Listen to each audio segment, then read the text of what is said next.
Welcome to SiGMA TV. My name is Charity. Our guest today is someone that is passionate about matching people with opportunities they may not be able to come across themselves. Her name is Anneli, and she is the founder of Job Matching Partners. Welcome, Anneli, to our studios. Thank you. How are you doing today? Very good, thank you. So let's just jump right into the questions. As you know, recently there was on the local news, NetEnt was bought over by Evolution Gaming. As a result of that, there was quite a lot of people that were made redundant. Has this made your job busier? Is there more demand than the vacancy? I think we see when there's a takeover, like an M&A, we see mass redundancies in a certain sector.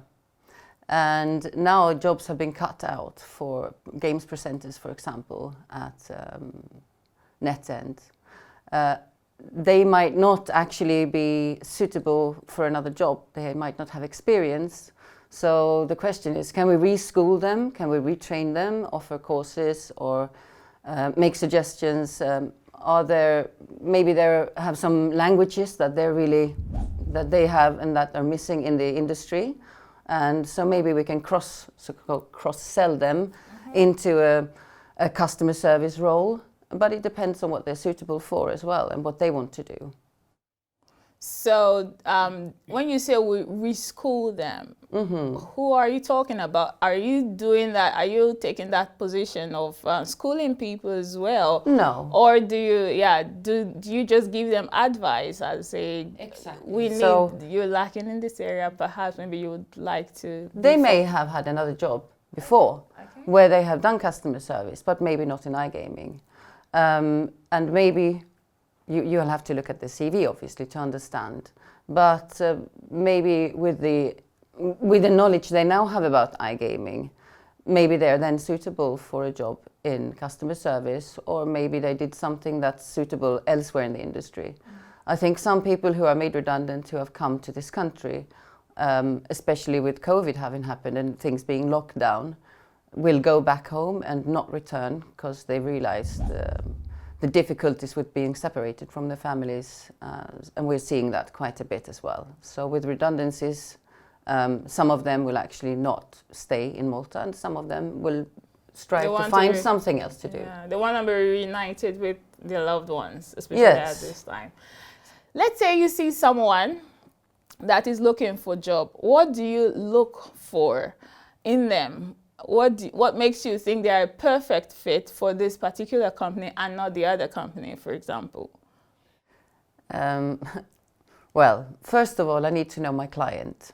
Yes. And I know my clients. I worked in iGaming for 15 years. So my clients are known to me. I know the kind of atmosphere they have at work, what they're looking for in a candidate that would fit into the team, for example. If it's a big company, there might be different teams with different kind of mindsets.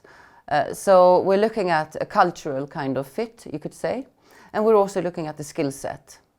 So I need to interview candidates. I look at their CV. Very often I actually recommend people to upgrade their CVs because they can be more informative. So I think first of all, you need to find out what they are looking for, because the match is not made until you meet the requirements of the employer with the aspirations of the candidate. And hopefully we'll make a long-lasting placement, not one that just lasts for 6 months or 12 months. So you need to know from the candidate, are you looking to stay in Malta if the placement is in Malta? Do you have a life here? Do you want to stay? Are you looking for a career path in iGaming, or is it just, I'm taking 2 years out? And then it depends on the client what they are looking for. So you always try to match to make a placement that will last for a long time. You mentioned you might come across someone that is just looking to, change job. Is this something that you find happening quite often in the industry, that people switch job very, very common, very often? Depends on at what level to start with. I think when you're just starting in iGaming, if you get an opportunity to move and you don't have an opportunity within your company for movement, but you are career driven, if you have a chance to boost your career by moving companies, I think the people who are driven very often take that chance. I also find that some people jump between companies time and time again. That might be down to opportunities or be down to being, Do you mean being curious. They've been in a company before, they move out and they come back in, or you mean that happens as well? Really? But some companies have a policy with no rehiring. Oh, okay. But what normally happens is if you don't have an opportunity within your company, you might jump to another company to have a career boost. Do you normally recruit specifically for the gaming industry, or do you also go into other sectors outside the gaming industry? Yeah, we are not specifically for iGaming. Now, Okay. I've been in iGaming since 2005, and Francesco, who works with me, has been in iGaming for many years as an HR manager. Okay. With that, our expertise is predominantly in iGaming, and iGaming is big in Malta. But we work mainly with digitally fueled businesses, so online businesses, and we work with technical recruitment as well.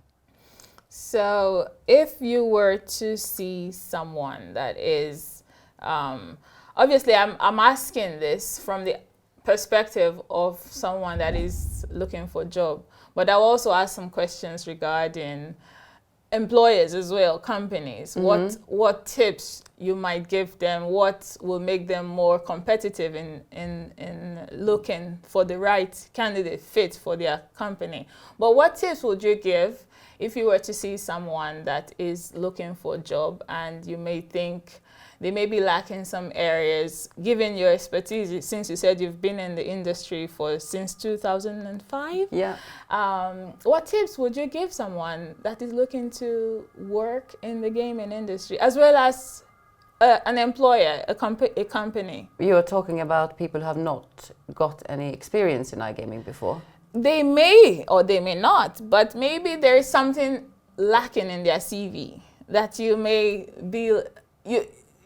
If there is because sometimes I assume not someone is not always 100% fit for a company, but maybe a little bit of boost, maybe they will go and get some extra experience or a small course to help them perfectly match a company, or vice versa actually.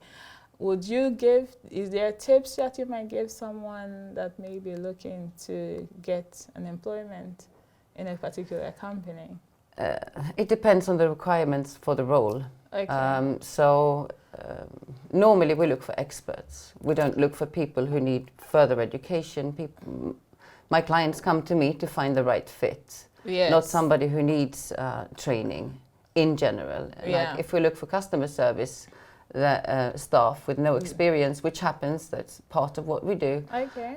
Then it would normally be language skills and previous service elements in the CV. But when it comes to somebody who has been out of iGaming for a while and done something different and want to come back, I always recommend them to update themselves, because in the last few years governments have imposed licenses in very many different countries now. And if you don't know the compliance regulations and the GDPR and so on, it's difficult to work in iGaming.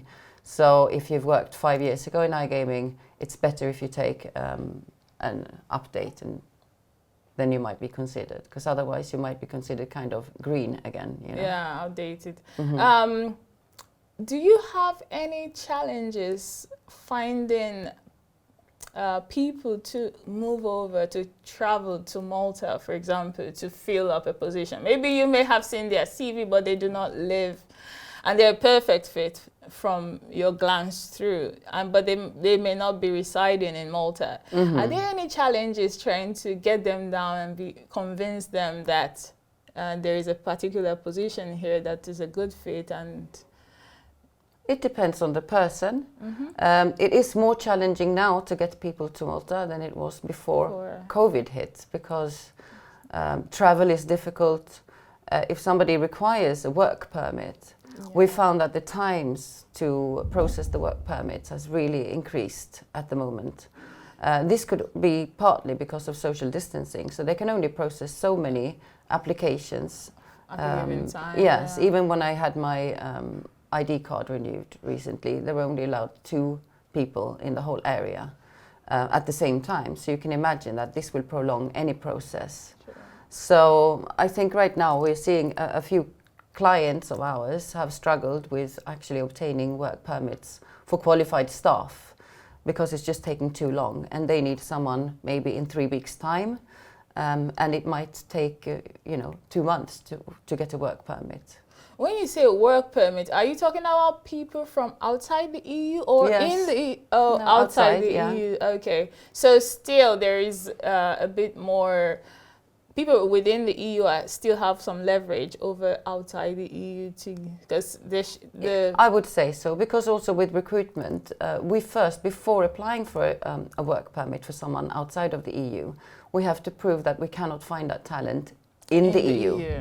So, of course, we always have to select an EU citizen first, if they're suitable for the role. So how can employers be more competitive? Is it a competitive industry for employers, companies? Absolutely. For example, now with COVID, it has affected everyone in the whole world. It affected Malta a lot as well, as you know, with the government recommending that people work from home and social distancing at the office and so on. Some employers were really quick to realize that we need to make our employees comfortable, and they literally within a week had sent laptops, desks, proper chairs to work from home. Some of them even went so far that they sent a lunch meal daily, or a dinner to their employees. Yes, so they were smart. Very quickly they thought, okay, let's keep our employees happy, and those employees are happy. Whereas others said, no, you have to work from home, you can't come to the office. And people had to sit maybe in their bed if they have a shared flat. They can't sit 3 of them from different companies at a kitchen table to work. And we've seen some disgruntled employees, and we've seen some very happy employees. And some moves have been made with people who were not happy with their situation of working from home. And it doesn't suit everyone to work from home as well. So you need to find a way to make people happy to work from home if it's going to work. Yeah, I suppose. And so now, do you see that this will remain the same? Like, now that people are being catered to work from home, employees are thinking outside the box, buying chairs, or you said sometimes even send lunch to their valued employees. Do you think this will be a trend that will remain even post-COVID? I believe so, because we're now setting a different standard. I know people who have worked only for half a year in a company, for example, and who are actually traveling and staying with their family abroad for a month at a time. So some employers trust their employees, and if they prove that they can work independently, they don't care if they're they don't care if they're in Malta or if they're abroad, and so they give that freedom. And of course, employees are valuing having freedom, and some of them are demanding that kind of freedom. So now we see a different kind of attitude from some employees. They say, no, I won't consider that job if I have to be there. I want to have the freedom to work from where I want. Don't want to be tied. And so they are actually setting their expectations, and they say, that's what I want. If I don't get that, I'm not going to change employer, for example, if you're headhunting. Thank you for it was a pleasure having you, Anneli, in our studio, and thank you for giving insight to the market, to the industry, to job hunting, and it's just nice to have you. Thank you.